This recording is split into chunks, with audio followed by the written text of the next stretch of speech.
finished reading The Sniper by Liam O'Flaherty, and what we want to do now is start compiling evidence for our paragraph that's going to prove that the sniper is a complex character.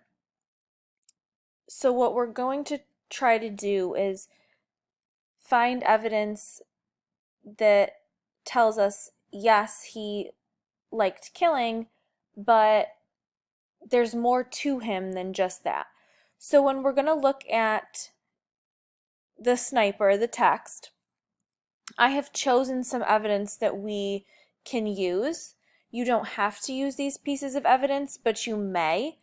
Tomorrow in class, we're going to go through them and you can pick what you do and don't use.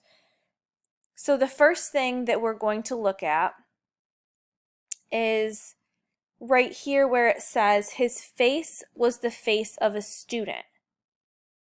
Thin and ascetic, but his eyes had the cold gleam of the fanatic. They were deep and thoughtful, the eyes of a man who was used to looking at death. Now, obviously, this is something that we're all going to interpret a little bit differently, which is what is so great about literature. To me, having the face of a student means you look young.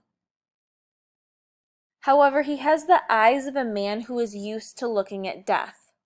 Generally speaking, that's not something that we think of when we think of a young person. So, if we go to this next section right here, it says, he paused for a moment considering whether he should risk a smoke. It was dangerous. The flash might be seen in the darkness, and there were enemies watching. He decided to take the risk. So going along with he had the face of a student, this could tell us that he isn't really thinking through his decisions at this point. He wants to smoke. He knows it's dangerous. It could possibly blow his cover from the flick of a lighter, but he's going to go ahead and do it anyways. So if we keep going down, this next section here is a pretty big section. So if this was a section that you chose for your paragraph, we wouldn't be writing this entire quote per se. So tomorrow we'll talk about what to do if you have a very lengthy quote and you only want to use sections of it.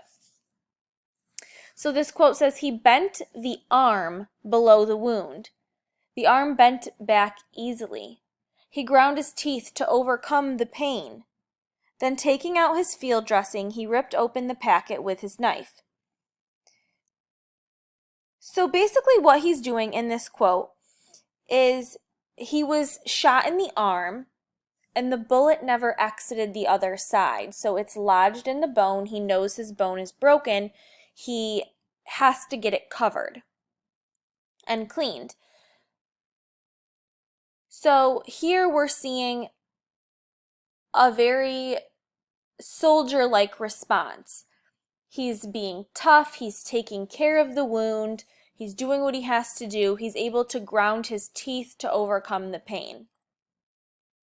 So far, we're seeing that this sniper could be young. He kind of thinks a little recklessly. He, is smoking when it's going to blow his cover. But he's also very tough and very gritty. So this next section here, this is kind of when we start to see a change. So it says, morning must not find him wounded on the roof. The enemy on the opposite roof covered his escape. He must kill that enemy, and he could not use his rifle. He had only a revolver to do it. Then he thought of a plan. So at this point, we're kind of seeing this very intelligent, we're hoping, because he's going to come up with a plan to kill the enemy sniper on the other roof. So if we continue down here, this is where things really start to change. He's killed the enemy sniper. He comes up with this brilliant plan that basically tricks the other sniper into thinking that it's his body, but it's his rifle. So he's now killed the other sniper. And it says, the sniper looked at his enemy, falling, and he shuddered. The lust of battle died in him. He became bitten by remorse.